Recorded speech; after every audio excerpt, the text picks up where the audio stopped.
welcome back, everyone. I'm Justin Larson, and I'm here with my friend Chelan Harkin. And we are officially on our episode 2 of our kind of mini series project, Souls Wide Open. So last week we talked about living in the mess and misery of pursuing your soul's desires. And today we're going to talk about love, essentially like exploring what love actually is, maybe redefining it a little bit, and giving some personal experiences about how we are striving to live in more truthful and unconditional love, but how that is incredibly agonizing and painful at times, and kind of normalizing some of the ick that comes along with all of that. So to kick things off, Chelan, please share. It sounds like you have a really wonderful poem for today to get us going. So if there's anything else you'd like to say ahead of time, but otherwise, let's dive in. That sounds good. Thanks. Yeah, so we're basically cracking open the surface of love today, and we'll dive more into this, but just how in this process of moving toward the heart, just everything that is not love really wants to have an opportunity to come up to be resolved, and usually that stuff can be so brutal. So worthwhile to encounter. So here's this poem of mine from my book Susceptible to Light that was written in this time of deep kind of self deconstruction on the path of love, really. So it's called No More Ecstatic Love Poems. No more ecstatic love poems. No more describing the stars as a string of bejeweled prayer beads for God's mantra. Tonight, I want the black stone of my pain to go unpolished.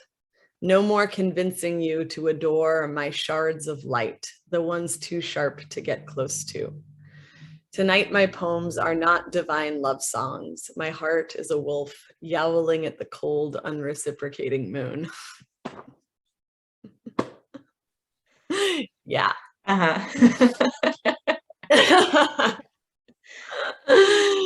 Yeah. Oh, I love that. That's such a good one. That poem felt so good to write. Oh my God. It was like a breath of fresh air, like a breakthrough from the confines of just trying to make love be a certain way that was, trying to force a connection while moving around all of the truth inside of myself. And it was just so painful. And then the poem was kind of like this surrender moment to some of the true hard stuff inside. Yeah. Yeah. I love that. Mm-hmm. Thanks. Okay. So today this is such a potent conversation and topic, just because I feel like so much of how I was raised to define love, how our culture, communities define love, are really just based on a lot of unloving agreements and codependencies and just like these. The best word I really can find is agreements, because there seems to be like, if you do this for me, I do this for you.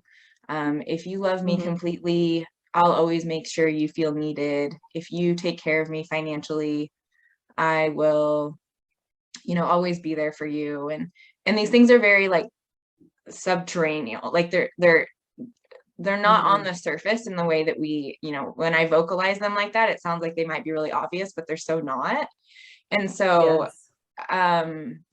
yes. So I figured it's always fun to start out with more of just like a personal story to crack things open. And Chelan and I have also wanted to share that, like, the personal stories, especially if someone else is involved, I know for a fact that my partner is really, really cool with the transparency, especially of the story. I've told it many times, because we actually are working so much towards having a really truthful relationship that's not based in these agreements and things that are kind of falsely based love are actually based in like a real true love. So so just as a little forward to that, like there's no need for me to hide this stuff. I'm welcome to speak about it. So my partner, let's see, gosh, like after maybe a year of kind of dating, and we've dated off and on for the last like 12 years, by the way, in between all that, I got married and then divorced. Like it's been really a lot of learning. But this most recent time, and that we're working on things right now.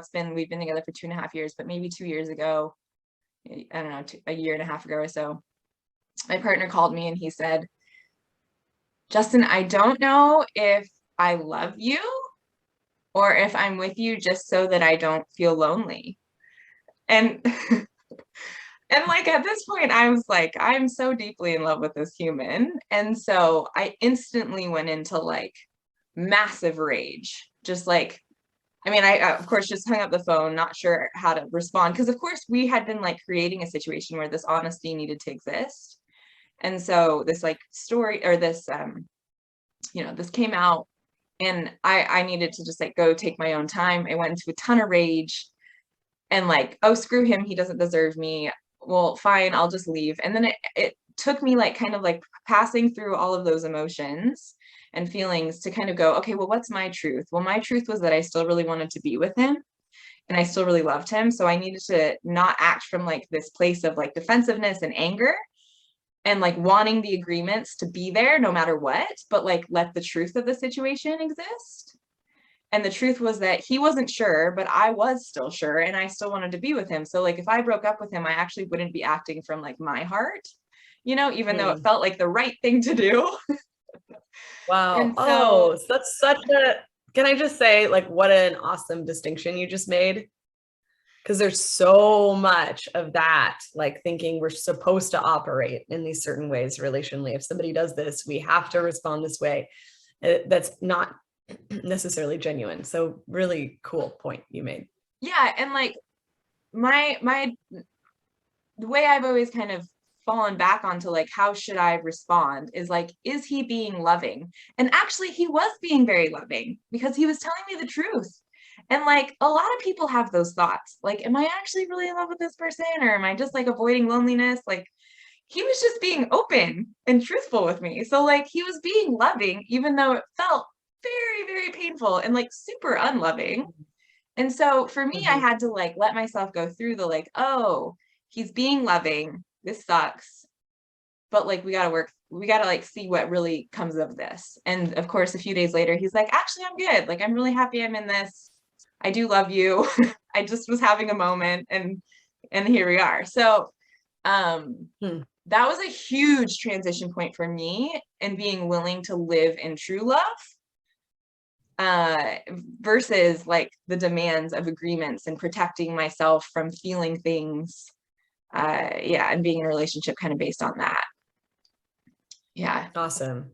Wow. Yeah. Thank you. Yeah. Wow. Totally. And I'll share a story too. It's fun to start with these personal stories and let people in some ways, I feel like personal stories are the best teachers. They can just resonate the most with people. But so I've been married for, I don't even know how long anymore, 9 years or something, going on 9 years, together with the same person for like 11 years, something like that. And this last year, a little bit more than a year, just tremendous amounts of change started happening in me. And I really started for the first time in a serious way, like ever in my adult life, pursuing my passion and gifts and my power and my joy. And I had been like really, really deeply repressing a lot of these energies and powers. And that activated an incredible, Justin is my witness, transformation process in myself and in my life. And just a little note that like, we can't change inside without the world around us changing. Am I right? Oh my gosh, yes. And one of the hardest pieces about that, and I think one of the reasons I had repressed this part of myself for so long, is because there was a really deep insecurity in me, deep terror really is a better word, that my marriage couldn't handle me being powerful and happy. Whoa. Yeah. And sure enough, as I started growing in this way, like all of this stuff that had been deeply co-repressed in this relational dynamic, which is really, I feel like these dynamics that we get in with our partners are really like holding patterns. They're like these relational holding patterns. And there's this agreement, as you said, to store and hide pain that neither party is willing to look at in these ways of operating. So it's like we both protect each other, and it's not without its pain and discomfort, but it's more like a superficial pain and discomfort. And then like the really hard, super messy, super painful stuff is like you don't have to go there.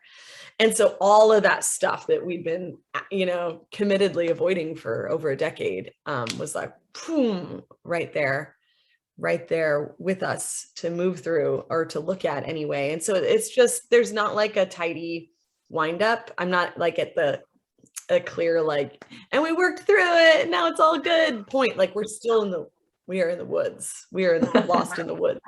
So.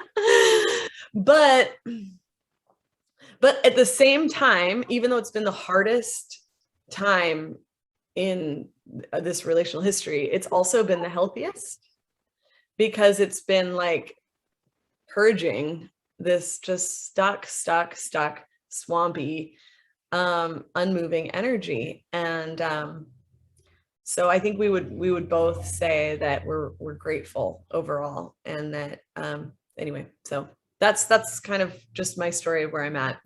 Yeah. Well, and even to catch everyone up kind of on my situation, it's similar actually, in that like I'm not through the woods, but in the woods as well. My partner and I actually just decided to stop living together, which is an act of like, I mean, gosh, it's so scary, and it can at times be so devastating, but at the same time, like we're just so committed to working on ourselves and becoming whole enough that whenever we're actually in this relationship, we're not leaning on the relationship for everything. And that's what it had kind of come to. There had been this just kind of naggingness. I really wanted him to fulfill some expectations and some roles that I just really didn't want to feel the lack of. And that being someone to call on when I needed things, or that could rescue me from, my financial situations and my just like needing to get a bunch of stuff done, like come be the man and drive this trailer for me, like I don't want to do it. And him just not being like this doesn't feel good. This doesn't feel good to have all of this demand on me. And I mean, he's had some contributions too of certain demands put on me, but nonetheless, we're taking the time to really dive into what it feels like to be self-reliant, and then only have love as a gift. Like really our love and how I want it is just that we show up gifting each other love because it's just so sincere and so full, versus I can't do this by myself, so I need you, and so then it'll feel good and that'll feel loving, right? Wow, you just said so much that was so incredibly valuable. Thank you. Yes. Oh my God. I'm gonna go. I'm just gonna see where I'm just gonna tell a piece too. So well, this is interesting. So like, and this so Justin has been so helpful to me, you all, in my evolutionary path. Like really just has given me some pointers that has unlocked so freaking much. And so the main, I would say, like kingpin of the dynamic between Noah and I, my husband, when we were just stuck in our container, was I felt deeply justified in blaming him and feeling angry and putting my angry energy onto him. And he, because of his stuff, would receive it kind of, and then he would go more into distant lockdown, and I would become more desperate and angry. And actually anger is a connective emotion. Like almost always the intention in anger is like it's like a desperate desire to connect in some way, like a last ditch effort. Isn't that interesting? Yeah. But yeah, and so it would just get more and more, he'd get more distant, I'd get more angry. So like and the thing about this is just so interesting. And this is something that Justin, I'm almost positive you helped me understand, was that like we can justify our part of these dynamics. I was definitely justifying my anger. Like he wasn't showing up. He was da da da da da. But then when I started taking responsibility for my anger and where it came from, which was just deep sadness about never having had the relationship with men that I want, and then hopelessness, believing that I never ever could. And then also then believing there was something wrong with me, that there was something like worthless or unlovable in me. Like those are big energies to be accountable for. Right. And then there's to a like, lot of pain there. Yeah. and then to put it on your partner and be like, you need to make sure these aren't actually truthful. Like you need to make sure this isn't my reality. Like, please come fill this. Well, yeah, you need to protect me and rescue me from this incredible emotional load. Like that is a terribly burdensome expectation to put on somebody. Yeah. But I at the same time, I understand why we do this, because it is a hard journey to own and claim for oneself. Oh my God. But it's beautiful and valuable. Whereas the other, it's just sick. Yeah. And it's and funny. It doesn't feel anything. Yeah. It's so funny how these like agreements on the surface can look so loving, because it's like, oh, I have this wound of abandonment. Like, oh, this man comes and makes me feel no longer abandoned. Like, this is so loving. And actually, to be honest, my marriage was based completely on traumas that felt so good being fulfilled. Like, man, it felt awesome to be in that relationship, because we just like magnetized and like filled each other's need gaps. Like it was so good. And then as soon as some truth started to unravel, there was zero love left there. Like we were just based on trauma needs. Like it was, I don't know. And so so stepping out of those and then trying to be in a relationship where love is just a gift, we aren't used to that. Like that's not a common place in our culture, in our society. Like a lot of people even see like maybe the situation that's happening now or has been in my relationship as like a little bit like, oh, I mean, are you guys like really, should you really be in a relationship together? And I'm like, listen, we're so lovingly truthful that to a lot of people, it doesn't look like the funnest thing to be in. And don't get me wrong, it's not at times, but we're so doing it the right way. It's just that it's bringing up all the crap that a relationship that was not based on truth would be able to kind of sweep under the rug. So I guess that's what we really wanted to talk about today, right? Is just that like this path of love being an unconditional gift exposes all of the air-based beliefs, the traumas, the things that we want to cover up by being in a relationship.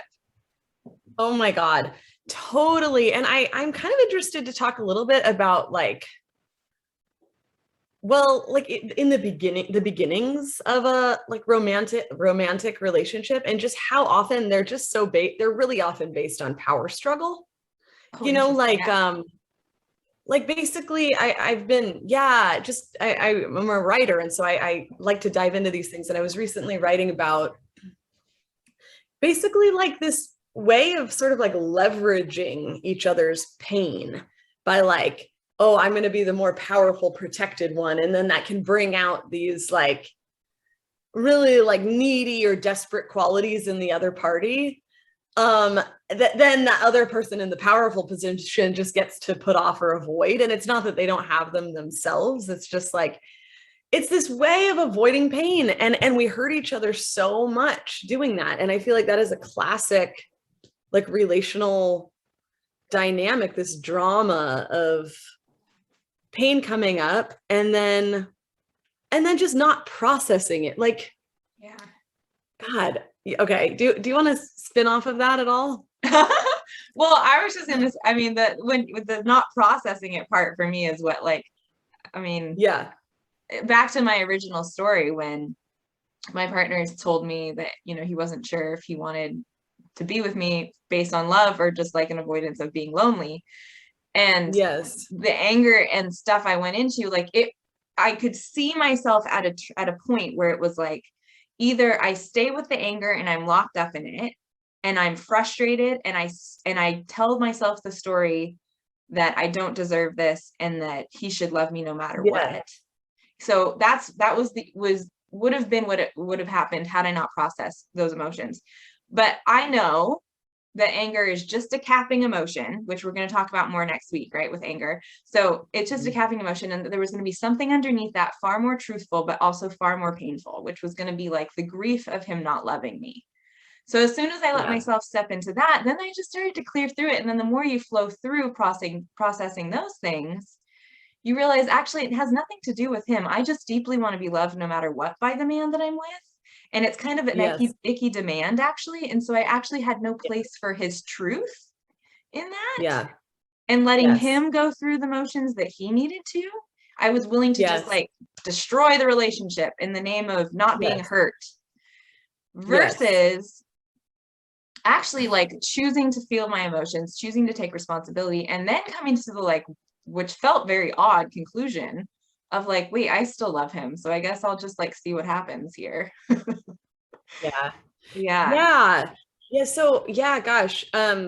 So I just sort of want to be very explicit about addressing this myth that love is, especially in the beginning, like supposed to be really fun, really happy, that will only be liked and loved. There's a huge cultural myth that will only be liked and loved if we are light. Another writer on Facebook uses this term light supremacy, like this tyranny of positivity. And I love that. But we're just supposed to be that. And we're basically supposed to satisfy each other's addictions to avoiding pain. And that if we don't, then we're not worthy of love. But it's so terrible that myth exists, because when we get into an intimate environment where there's the potential of being met and contacted and connected with, like all of our relational wounds surface. It's almost just like an invitation in to these unlooked at parts of ourselves. And so to have that happening with this like terrible trap on top saying it's not allowed, this natural process is not allowed, is just so miserable. And I think people don't understand why like our closest relationships bring this out, but really it's because our heart is desiring intimacy, right? Our heart is desiring to feel love and receive love. But when we have all of these trauma-based, childhood-based blockages and beliefs and issues, the universe like will lovingly be like, oh, okay, you want intimacy and you want love, wonderful, but you actually have all of these blockages to it. So we need to kind of like help you work it out by giving you these lessons. And so people think so often that like these uproars and these like terrible experiences, which feel terrible because they're revealing these things, are actually a sign that maybe the relationship isn't right and all of that. But actually, it's just you're being invited to heal a pathway or a part of you that's been blocked and suppressed with something that's actually not true, which is maybe that, oh my gosh, well, I mean, I feel like I could go into that for so long, but like essentially there's just like all of these beliefs we have about ourselves. One, for you, what were you saying? Like that you couldn't be big and like full of your potential and have your relationship survive, right? So like that was maybe this internal belief you had. And so joyful, yeah. And so in order to desire intimacy and that, you're having to like work through all of these underlying deep beliefs about yourself and your partner and being intimate and what that looks like. And so it's really, there's just a lot of invitations for us to work through these things and grow through them. But we often just want to be like, pain, discomfort, no thank you, I'm done. It's not working. Totally. And we're often so desperate for the other person to affirm our worthiness to be loved. And let's be honest, like I think for many of us, we don't have goals of seeing a healthy relationship, like really work through these things and really, imagine if this were normalized in the beginnings of a relationship, like you'd show up for your date or whatever and be like, I'm coming here with this this desperate need for you to validate my worthiness. And I don't know how to work through that yet. I'm kind of stuck in it. It's over, a vast well of incredible ancient grief. But here's that. And then the person was like, thank you so much for your honesty. Here's what's going on for me. You know what I mean? Like, that is radical. But that's freaking healthy and amazing and true. Probably that would be the subtext. Yeah. As a poet, I kind of like operate on this level of the subtext of life. And I kind of feel that energy. And that's so what's up so often in these. That's awesome. Yeah. And like both of those people would be taking so much self-responsibility for themselves, and like they'd be desiring to not put that expectation on the person to heal it, but also being like, oh, I'm not healed yet. Like, this is still icky. Sorry, Yes. It's so beautiful. Totally. So it's just not forcing the other one, not using the other one as a tool of a Band-Aid to do our work for us. Yeah. And I think that's what you used the word, I think, self-reliant earlier, like you and Kyle are trying, or you and the other person. It's okay. Sorry, use his name. Cancel, delete.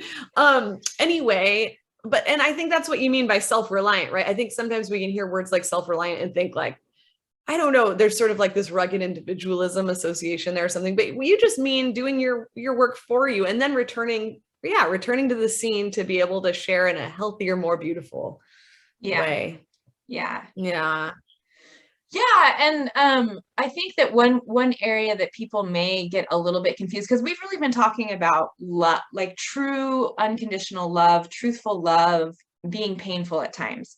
And I really do want to make the distinction that although this conversation has really been about how just real love can bring up pain and discomfort, that obviously people being unloving can do the same thing. So we have to be willing to take the time to create awareness of, is this pain and discomfort within me a signal that something unloving is happening to me? Or is it just that there is a wound and something that I don't want to feel and something that's been suppressed within me showing up because actually this person is being loving, but it's like showing something inside of me. And I think that's really important, because a lot of times people will be like, I don't know. I just know I'm feeling pain. So like, I want to leave, versus like taking the time to acknowledge like, well, is the other person doing something unloving? Like blatantly going against things that you think are really important in your relationship, or like being cruel, like emotional abuse, like whatever it is, like, are they actually doing unloving things? Or are they being honest and forthright and just, vulnerable as well, willing to kind of explore things, and that's bringing up pain? Because having that distinction puts you in a place of being able to really make decisions and take responsibility and be self-reliant in what your experience is. Yes. Wow. And that can feel so overwhelming to not be able to discern the difference. And I'll just say that I'm so glad you brought that up. And for me, the only way to get like clear sense of like access this power of discernment in myself has been to bit by bit emotionally process my pain. And then as I go down that path, I become more and more sensitive. Like my inner antennas and compasses just become increasingly more clear. So like we have this incredible system of inner knowing and inner guidance in us, but it gets really muted and blurred when it's like we have all this pain that we're connecting with first. Yeah. Do you feel that way too? Yeah. So absolutely. I just, so if anyone's in that place of like, what the hell, like a good place to start with is just to try to get in a space where you can take care of some of that pain, and then those inner cues and knowings and guidances will emerge more clearly in you. Yeah. And by taking care of it, I feel like what you mean, and I mean, I can just only assume, is like owning the feelings, right? Like flowing through them so that you understand what's going on inside of you better, versus like taking care of it just by being positive. And no, that's not what we mean. Like actually flowing through the emotions of it. Yeah. And then also I think I just want to say that intimacy really comes from sharing our whole self, like that. When we repress energies in ourselves, like we are repressing parts of ourselves, we're repressing our real, like our spirit, our true self gets blocked and it becomes opaque when we do that. And so it's really the path, what we're talking about, which might sound really hard and uncomfortable, but it's the path of incredibly beautiful intimacy, right? Like, and this experience of, claiming our vulnerabilities and our, responsibility for working on them and sharing them openly and honestly, like it's been some of the most beautiful, it's been the most beautiful experience of connection I've ever had when I've done that. And when the other person is, and other person isn't always willing to do it, but sometimes they are, and that is extraordinary. It's so beautiful. And it's like these wounds or these places that we've thought, oh, if I share them, the person won't want to be with me or whatever. They've been obstacles, and we've thought them to be obstacles, can actually be incredible entryways into like the most beautiful heart space that like opens up so much potential to just relax and be and learn and grow and play and enjoy. I think about how when I notice a truth about myself that I've been hiding or pretending isn't there, when I have my facade protecting it, and then I finally break down and I like will even just like share it openly with my partner, and he'll be like, oh, well, first off, I've known that, and also I like that part of you way more than the faking it part. Oh God, yeah, it can be like this incredible relief to the other person. It's like this gift of liberation when we share in this way. Like, now that part of them can come forth and doesn't have to spend all their energy repressing and hiding. Yeah. And even Justin, like, because we're talking about romantic love specifically, but it doesn't have to just be about that. Like I have a memory with you because Justin and I go way, way back. And it was before this breakthrough for sure. And we went on a walk together. And I came away afterward. I came away feeling unsatisfied and feeling like, I feel like there's so much more that Justin and I could go into. And I was just like, I didn't feel like we got there. And I was like, dang it. And at that point, I really like didn't trust my capacity to access satisfying connection with like anyone in the world. And so it was just like, again, that sucks. And like, now that our friendship has gone through this place of just being able to having way more tools to share openly and honestly, like it's a whole new experience. It's so much more satisfying and fantastic. And we're letting each other in more and letting ourselves out more. And there's just, it's transformational when that happens.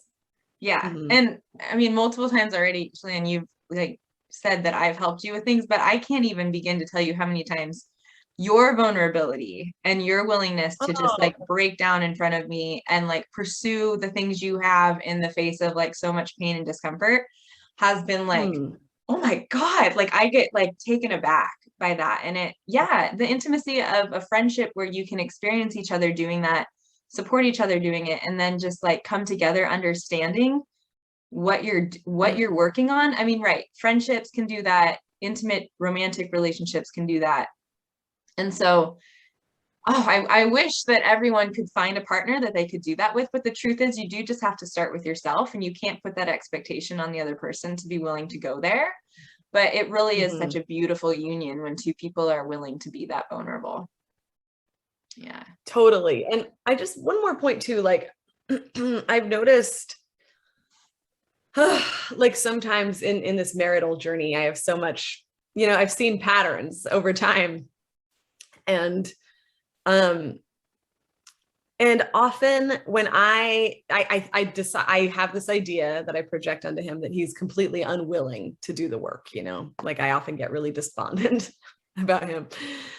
But that it's actually usually when there's something in me that I haven't been able or willing to access. And then when I do, like we're connected, so the whole energetic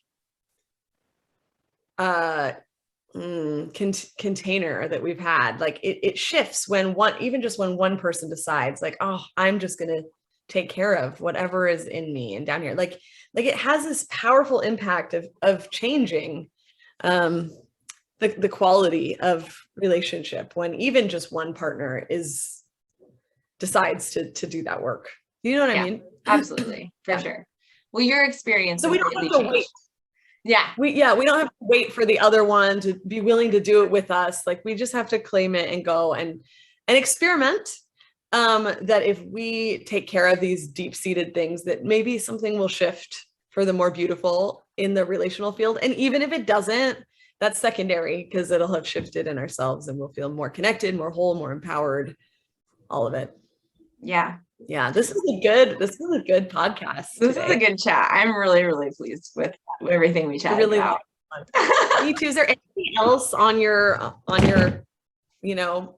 heart about this one? I feel like I feel like I touched on it. And yes. Okay, but actually, what I want to say is and maybe I'll say we are happy to have this conversation more intimately with other people. I know like your Facebook is very active, and I'm sure like comments and things are a great place to reach out to you, maybe even an email. I'm not sure. I know I'm more than happy to email and like just chat about these things. Like I want to open the space up for anyone who's like, wait a minute, that didn't settle with me. Yes. Or like, I need to know more about that.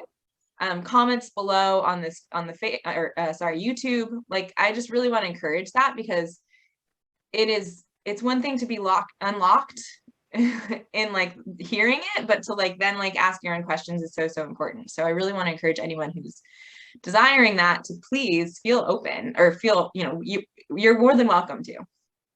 Yeah, I think that's so important what you said. I feel like we've traversed some levels that like myself even a year ago would have been like, whoa, how do you do that? Like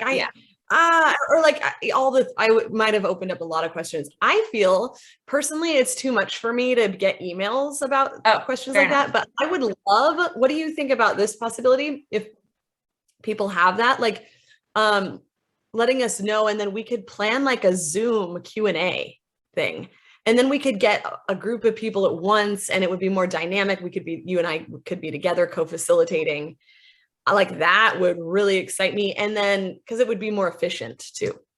Okay, now you're talking. What do you think? I think that's great. Oh, Q&A. Great. Okay, cool. Yeah, like that, I would be all about that. About that. So will you tell us what our theme for the next episode is, Justin? Yeah, I mean, I know it's not anger. What other fun little what are you calling it? Your poetic subtext say about it? Honoring and exonerating anger. Yeah, the entryway into self-understanding. Ooh, entryway. It's such an entryway, anger is. What's the whole title again? The whole title? Honoring and exonerating anger as an entryway into self-understanding. Nice. That's going to be juicy and rich. Yeah. So that's episode 3 to come. Cool. Okay. Thank you, Justin. And thank you, everyone. And share this with your friends if it speaks to you. And this whole thing is an evolving process, right? Like none of the things we say we're insisting are like ultimates. We're learners along with everyone in this journey. Yeah, absolutely. Sounds good. I hope that this spoke to you all. Mwah. So long.